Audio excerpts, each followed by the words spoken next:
Welcome to The Music Reel. I'm your host, Nicola Burton. Today I have the pleasure of speaking with award-winning Australian music artist Adam James. Now, Adam is recognised as one of the rising stars of the Australian independent music scene, and he's recorded and collaborated with some of the legends of not just Australian music industry, but the American music scene. Adam, it's really lovely to speak to you tonight. Thanks for taking the time to talk to me. How are you going? Good evening. You're welcome. Thank you for that lovely introduction, Nicki. Alex, all true. Well. It's all true. I mean, you've done 2 albums already, haven't you? Yeah, look, I've done a couple of records, full studio records, and an EP on the side, which was what I tried to do was kind of transition out of country music and a little bit more into some of the more of the direction that I'm going in the new record, which is the third one, which will be a blues record. So, yeah, this will be my third full-length LP. Well, look, it was something on your website which was just so curious. I want to ask you about it, and I'll see if I'll get it right. It said, if country music is your wife, blues would be your mistress. Is that right? Yeah, absolutely. So that bloke, I don't understand what that means. So just help me out here. But what does that mean in terms of the style of the third album? Okay, let's just talk about the third album because I think it's quite interesting. You recorded it in Nashville. Yeah, got in pre-COVID. Right, perfect. So I want to hear the whole story about what it was like, why you recorded it over there, what was the inspiration behind it, why Russian Blue, and how country and blues come together. Big question. Wow, that's just so much to dissect. Well, look, the last record we did was in 2015, and off the back of that, winning an award, doing a little bit of touring with it, and producing that in Australia, I wanted to take time to kind of write a full-length album. So over the course of 5 years, I travelled back and forth to Sydney working with people like Stewie French and Alan Caswell and Buzz Bidstrup, and the four of us, I'd come to them with different ideas and so forth, and we would work them out together, and really just if you picture it, it's kind of like an artist with a visual artist with a sculpture of some sort and with clay, and you're just taking pieces off it, and if you didn't like that there, then you would sculpt it this way and move it that way. So yeah, it was really quite we slaved a lot over it. If it's what I'm trying to say, is that we spent a lot of time thinking and crafting every word. So luckily you recorded your album before COVID hit. So now that once lockdown hit in March, how did that impact what you were doing with your music? Oh goodness. I mean, that's just such a large, simple but large question. The first would be delaying plans around the release of the record. There was plans to have the record out in July that I'd kind of made the decision early on that I wanted, and COVID hit, and then it was pushed to September, and because of the extended lockdown now, that's now been pushed out to November. So this would have to be the first time that I have recorded a record and it's been released 12 months later. There's a first for everybody this year, isn't it? 2021 to remember. But you've done lots of festivals. So you've done Woodford, Gympie Muster, Tamworth, Dreaming Festival, and now it looks like we're not going to have festivals for a while, right? So how do you think that's going to impact emerging music artists? Imagine without a festival. Tell me what your take is on that. I think that during this period and during this time of uncertainty, I think the most important thing is that artists focus on development and focus on writing better songs, focus on and being authentic and being true to themselves. And look, I've certainly spent the time. I've gone through a large book of intermediate blues licks, a guitar. So I've been getting my blues lead chops down pat, and it's made me hungry for more. I mean, COVID has now given the blessing and the opportunity for myself as an artist to find and fine tune a lot of those niggling areas of growth that are required to deliver a better performance once this is over. And if that takes 18 months, then that's fantastic. I really embrace that, and using the opportunity for it. And look, I'm reaching out to artists in the US, well-established guitarists in the US, to start relationships, continue relationships, and get them teaching intensives, clinics, and paying them for clinics, or finding resources and funding to support that. Even things like going over some of the music that I loved growing up, and what I draw my inspiration from, and going down rabbit holes and learning more about, different styles, and also world music. I think today I had Gypsy Kings on my Spotify list, and just listening to some of the lyrics, and then actually trying to understand and having listening to this music and go, why is this so appealing, and why is this, I can't understand what the words are, but I feel something emotional behind it. And then I go and type into Google what it means to Google Translate, and it was something about, I saw you and walking down the street, and I fell in love. And I'm just like, wow, it's such a powerful song, like this one Gypsy King song. So, and also exploring other world artists, like Dino Medlin is a Bosnian pop singer, and Halid Bešlić, who's a Serbian pop singer as well. These guys have got multi-million kind of fan follow bases, and the music they write is unreal. Like, it's really great stories, and really great kind of gypsy music. So I'm just taking the time to be inspired by so much, everything that I don't have time for when I am touring, when I am writing, when I am playing. All those wonderful little things that I wish I had the time for, I'm no longer wishing the time to find it. I'm just finding the time to do it. It's almost like an opportunity, isn't it, Adam? So many artists saying the same thing.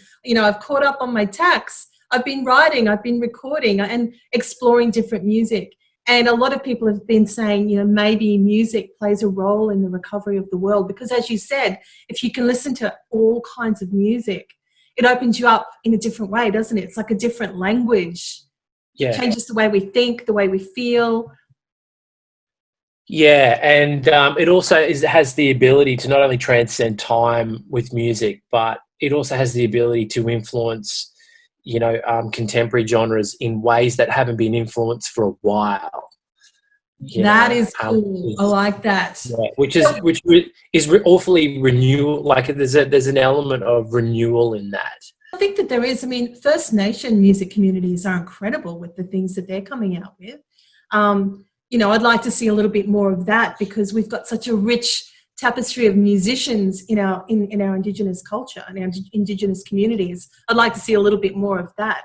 What's your take on how we can actually embrace that a bit more?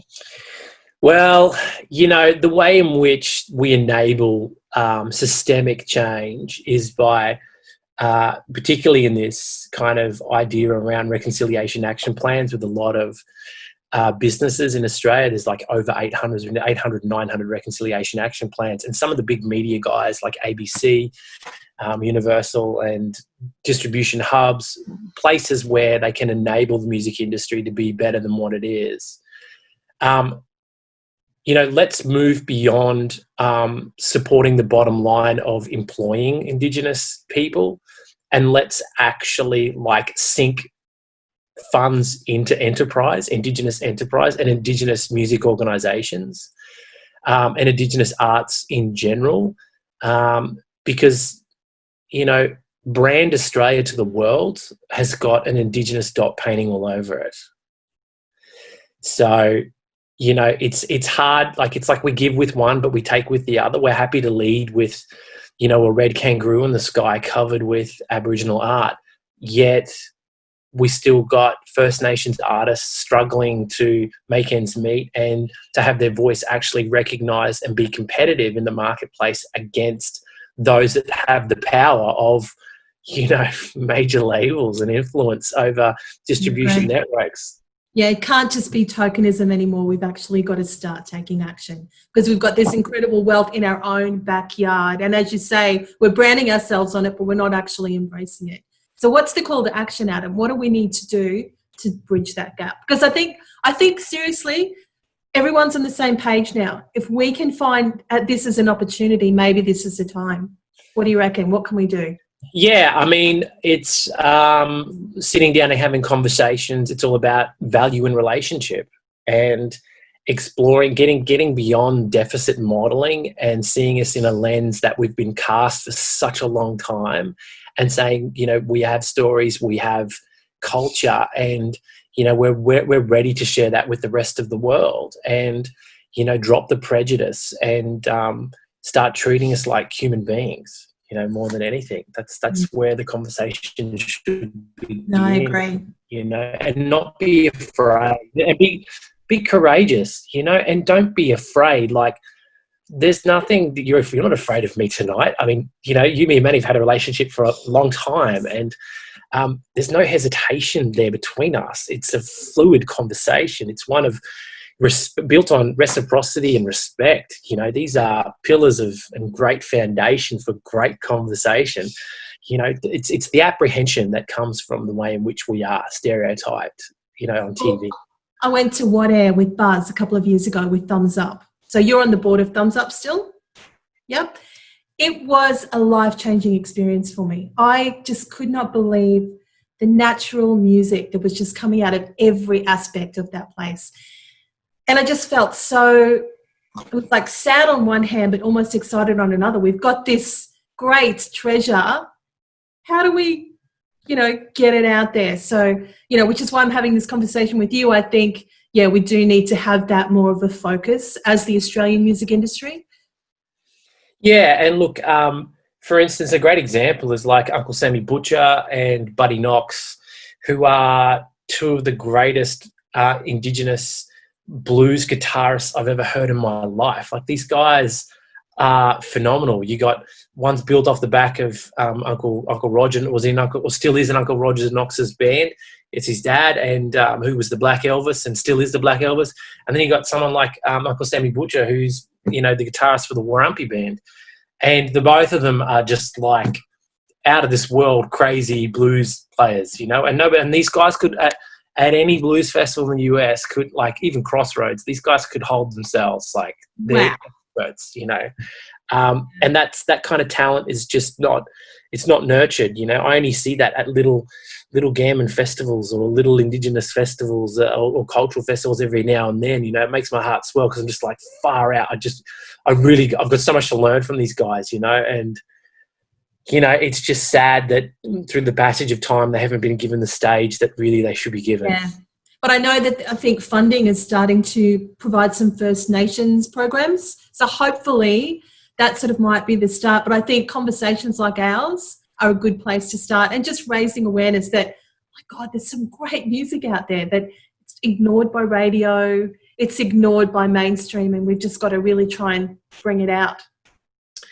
Yeah, and look, there's some really great things that are happening within the research space around Indigenous communities that are not just only, that are taking elements of culture, particularly around traditional bush foods and traditional medicine. These are significant areas of growth that are working to heal people, and yet that type of traditional knowledge has been suppressed for such a long time, for centuries. And it's only now that we're really scratching the surface and seeing, wow, there's a Kakadu plum that's native to Australia that has like 100 times more vitamin C than oranges, Those Kakadu plums, wow. But okay, let's wrap this up. What's your vision then for the recovery of this industry? How do we get to the end of this and making sure that everyone's still, I guess, viable, still able to, I guess, operate? We don't want to lose too many businesses, too many artists to this. What's your take? I think where is live and local, and working with the hospitality industry for a way out that keeps local artists employed at a local level and value adding to the restaurant and hospitality experience that punters are having, you know, rather than putting on a DJ or rather than putting on, you know, a Spotify list, you know, engage with local artists and give them a gig for a couple of hours, you know, like we're all chomping at the bit to get out and do something, you know, even if it's like a little cafe on a Sunday morning, you can get someone to play jazz standards. Like, man, what, are you serious? Like, what a lovely morning that is, just with a nice hot cup of coffee on the beautiful spring day.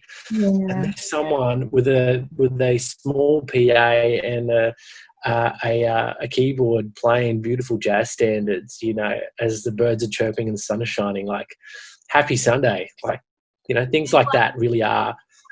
Well, anyone who's got a cafe that wants some entertainment for a Sunday, you could call Adam. He's available. Play his blues, bring his country wife and his blues mistress. So yeah, sure, something like that. Absolutely. Yeah, whatever. Well, look, I really I appreciate that vision, because I think it has to be live and local, and we have to build it from a local community level. So, Adam, I'm looking forward to when your album comes out in November, and I'm looking forward to seeing you at a live show at some point in the near future. So, look, thank you for talking to me today, and I hope that everything goes smoothly with the album release, and I look forward to seeing you playing live, hopefully at that cafe. Thank you, Nicki. Take care. Thanks, Adam. Bye.